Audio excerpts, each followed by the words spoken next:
9 जून को नरेंद्र मोदी लगातार तीसरी बार प्रधानमंत्री बने। उनके अलावा 71 मंत्रियों ने शपथ ली। अगले ही दिन सरकार में मंत्रालयों का बंटवारा कर दिया गया। राजनीतिक रूप से सबसे ताकतवर माने जाने वाले गृह, वित्त, रक्षा और विदेश मंत्रालय नहीं बदले। वहीं कृषि मंत्रालय शिवराज सिंह चौहान को दिया गया है। भास्कर एक्सप्लेनर में जानेंगे कि इन 5 मंत्रालयों की शक्तियां क्या हैं और इन मंत्रियों के पास क्या जिम्मेदारी होती है। सबसे पहले बात गृह मंत्रालय की। देश के गृह मंत्री को प्रधानमंत्री के बाद सबसे पावरफुल माना जाता है। पीएम की गैर मौजूदगी में उनके पास ही सारी जिम्मेदारियां होती हैं। देश के महत्वपूर्ण पदों पर नियुक्ति और इस्तीफे से जुड़ी अधिसूचना जारी करने का काम भी गृह मंत्रालय का होता है। गृह मंत्रालय का सालाना बजट लगभग 2.03 लाख करोड़ रुपीस है, जो भारत के कुल बजट का 4.2% होता है। गृह मंत्रालय में कुल 6 डिपार्टमेंट होते हैं, जिनमें आंतरिक सुरक्षा विभाग, राज्य केंद्र संबंधों से जुड़ा विभाग, जम्मू कश्मीर के मामलों से जुड़ा विभाग, गृह विभाग, सीमा सुरक्षा विभाग और राज्य भाषा विभाग शामिल हैं। मोदी सरकार के तीसरे कार्यकाल में भी अमित शाह गृह मंत्री बने हैं। वहीं नित्यानंद राय और बंदी संजय कुमार को गृह राज्य मंत्री बनाया गया है। अब बात वित्त मंत्रालय की। वित्त मंत्रालय को मिनिस्ट्री ऑफ इकोनॉमिक अफेयर्स भी कहा जाता है। ये देश की अर्थव्यवस्था को चलाने और उससे जुड़ी आर्थिक मामलों पर नियंत्रण रखने का काम करता है।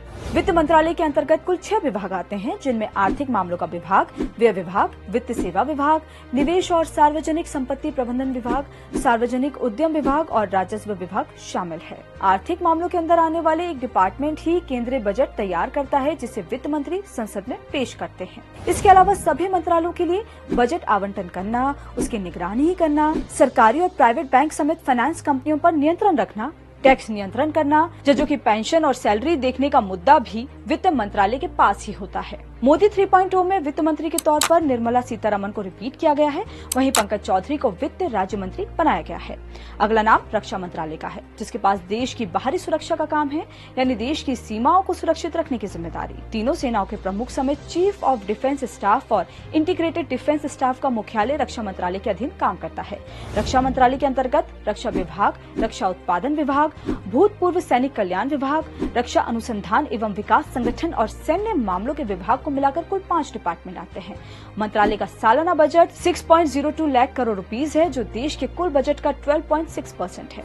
इसके अलावा दूसरे देशों के साथ मिलिट्री एक्सरसाइज, सिक्योरिटी और तकनीकी साझा करना, एनसीसी समेत डिफेंस की पढ़ाई और ट्रेनिंग से जुड़े फैसले लेना और डीआरडीओ को हथियार बनाने के निर्देश देना भी रक्षा मंत्रालय की जिम्मेदारी होता है। एनडीए की सरकार में राजनाथ सिंह को रक्षा मंत्री बनाया गया है, जबकि संजय सेठ रक्षा राज्य मंत्री बने हैं। इसके बाद बात आती है विदेश मंत्रालय की। विदेश मंत्रालय के तहत कोई विभाग नहीं बनाए गए हैं, बल्कि यह अलग अलग कार्यक्षेत्र के मुताबिक डिवीजन बनाकर काम करता है। विदेश मंत्रालय दूसरे देशों से भारत के द्विपक्षीय संबंधों से जुड़े सभी अहम निर्णय लेता है। वहीं विदेशी स्तर पर भारत के कानूनी मामले देखना, मीडिया, भारत के दूतावासों से जुड़े प्रशासनिक कामकाज देखना और मंत्रालय की नीतियों को लागू करना भी विदेश मंत्रालय का काम होता है। ये मंत्रालय दूसरे देशों के साथ सीमा व्यापार और सुरक्षा से जुड़े समझौते के निर्णय लेता है। साथ ही संयुक्त राष्ट्र, सार्क, बिम्स्टेक जैसे मल्टीनेशनल ऑर्गेनाइजेशन में भारत का प्रतिनिधित्व करना, विदेशी अपराधियों के प्रत्यर्पण और शरणार्थियों से जुड़े जरूरी निर्णय लेना भी विदेश मंत्रालय की जिम्मेदारी होती है। विदेश मंत्रालय का सारा काम दूसरे देशों के साथ हमारे संबंधों और आपसी सहयोगों पर टिका होता है। इसलिए दुनिया के ज्यादातर लोकतांत्रिक देश विदेशों में अपने दूतावास बनाते हैं।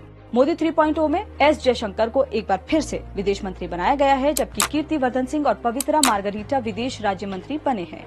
विदेश मंत्रालय का सालाना बजट 22.154 करोड़ रुपीस है। अगला अहम मंत्रालय है कृषि। मोदी सरकार 3.0 में मध्य प्रदेश के पूर्व मुख्यमंत्री शिवराज सिंह चौहान को कृषि मंत्रालय का जिम्मा सौंपा गया है।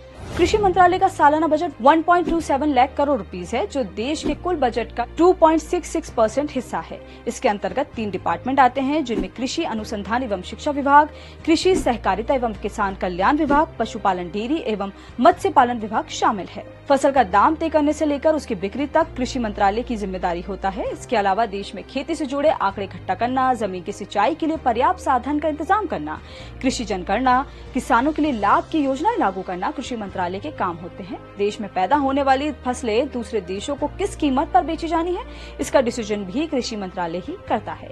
कृषि मंत्रालय में आर्थिक प्रशासन, किसान क्रेडिट, इंटरनेशनल कॉर्पोरेशन जैसे कुल 27 डिवीजन बनाए गए हैं, जो कृषि से जुड़ी व्यवस्थाओं को ऑपरेट करते हैं। ऐसे और भी वीडियोस को देखने के लिए जुड़े रहिए। दैनिक भास्कर आपके साथ।